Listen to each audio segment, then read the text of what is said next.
Hello everyone, this is Rizwan Ansari and today we are going to learn nutrition in plants about the photosynthesis।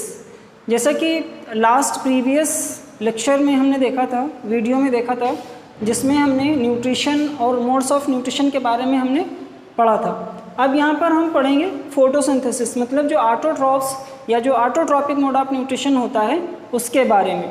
तो ये जो plants होते हैं, आपने देखा होगा कि जैसे कि हम मॉर्निंग में उठ करके और प्लांट में वाटर डाल देते हैं, लेकिन क्या कभी आपने सोचा है कि हमने इनको कभी कुछ खाने को दिया है या कभी इन्हें खाने की भी ज़रूरत पड़ती है? नो। क्यों? क्योंकि जो प्लांट्स होते हैं, जैसा कि लास्ट वीडियो में हम पढ़ चुके हैं कि जो प्लांट्स होते हैं their mode of nutrition is autotrophic nutrition. तो ऑटोट्रॉपिक न्यूट्रिशन में क्या हमने पढ़ा था कि जो प्लांट्स होते हैं ये अपने आप से अपना भोजन बना लेते हैं, मतलब they are able to manufacture their own food, अपने आप से अपना भोजन बना लेते हैं in the presence of the sunlight, और उस प्रोसेस को हम फोटोसिंथेसिस बोलते हैं। इसी फोटोसिंथेसिस को, इसी प्रोसेस को हम थोड़ा आज डिटेल में पढ़ेंगे। तो फर्स्ट जैसे कि व्हाट इज़ फोटोसिंथेसिस, यानी फोटोसिंथेसिस होती क्या है। तो जैसे कि हम यहाँ पर देख सकते हैं कि जो फोटोसिंथेसिस है it contains two parts like photo and synthesis. तो फोटो मीन्स होता है लाइट, फोटो मीन्स होता है लाइट एंड सिंथेसिस मीन्स होता है कंबाइनिंग, यानी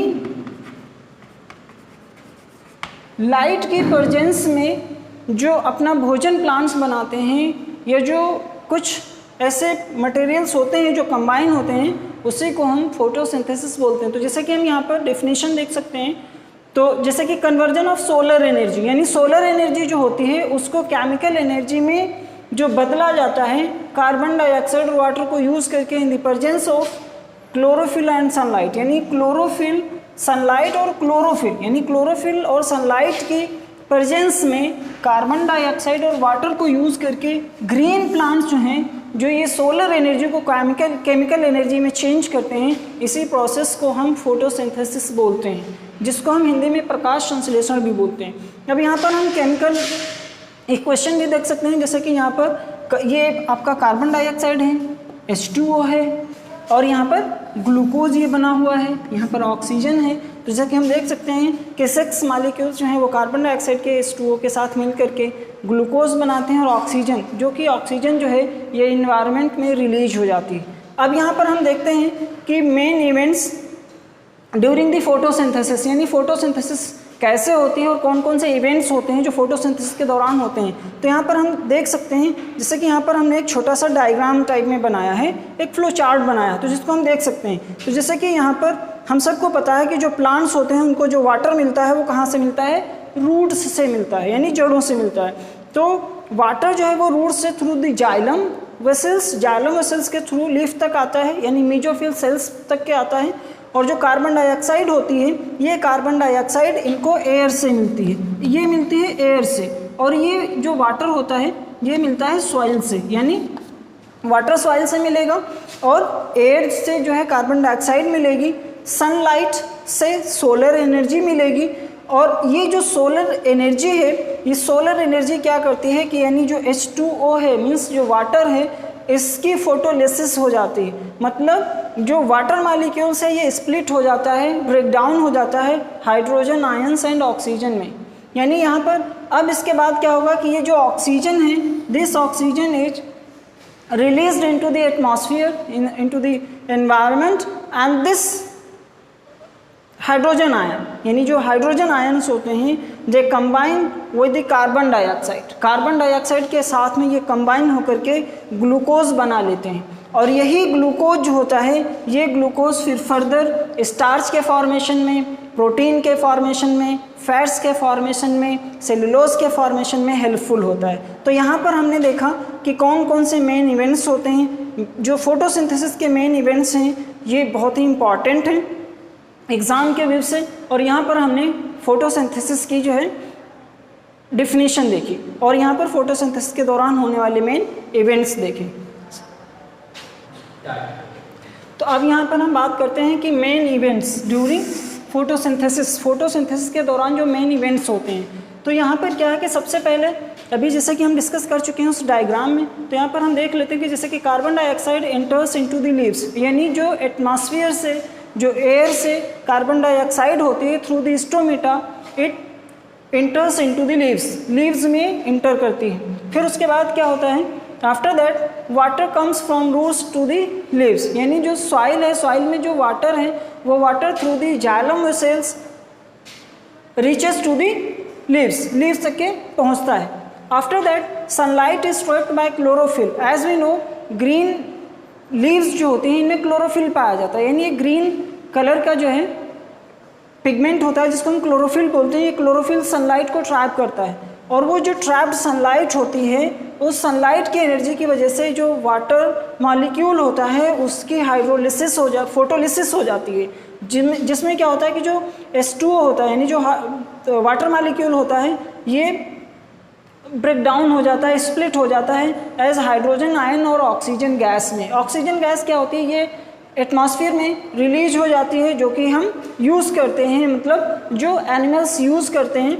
और इसके बाद क्या होता है कि ये जब हाइड्रोजन आयंस जो होते हैं, क्योंकि ऑक्सीजन जो है ये तो एटमॉस्फेयर में रिलीज हो गई, लेकिन जो ये हाइड्रोजन आयंस बचे इनका क्या होगा, यही हाइड्रोजन आयंस क्या होते हैं, कार्बन डाइऑक्साइड के साथ कंबाइन हो जाते हैं। मतलब hydrogen ions combine with carbon dioxide के साथ में कंबाइन हो जाते हैं और ग्लूकोज बनाते हैं। यही ग्लूकोज जो होता है, ये ग्लूकोज फिर स्टार्च है, सेल्यूलोज है, प्रोटीन्स हैं, फैट हैं, इनके फॉर्मेशन में हेल्पफुल होता है, या ये सारी चीज़ें इसी ग्लूकोज से बनती हैं। अब इसके बाद हम बात करते हैं इम्पॉर्टेंस ऑफ फोटोसिंथेसिस की इम्पॉर्टेंस क्या होती है।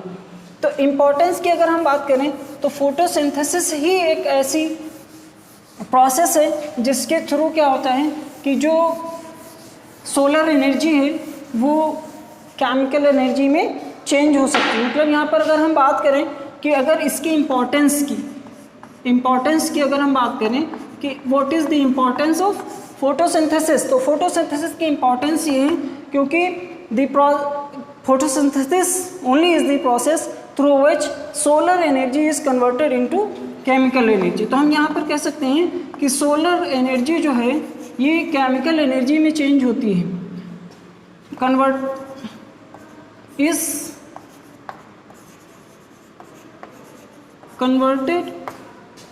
Into chemical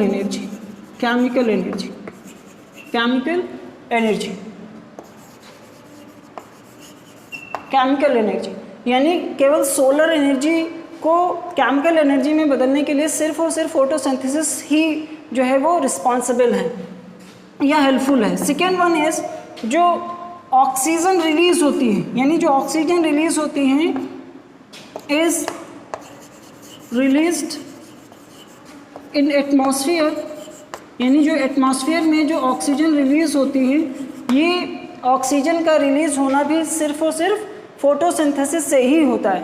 third point is the formation of fossil fuels, यानी जो फॉसिल फ्यूल्स हैं, जो फॉसिल फ्यूल्स का जो बनना है वो फोटोसिंथेसिस करने वाले जो प्लांट्स हैं, यानी प्लांट से फॉसिल फ्यूल्स का फॉर्मेशन हुआ है। And fourth point means photosynthesis helps in balancing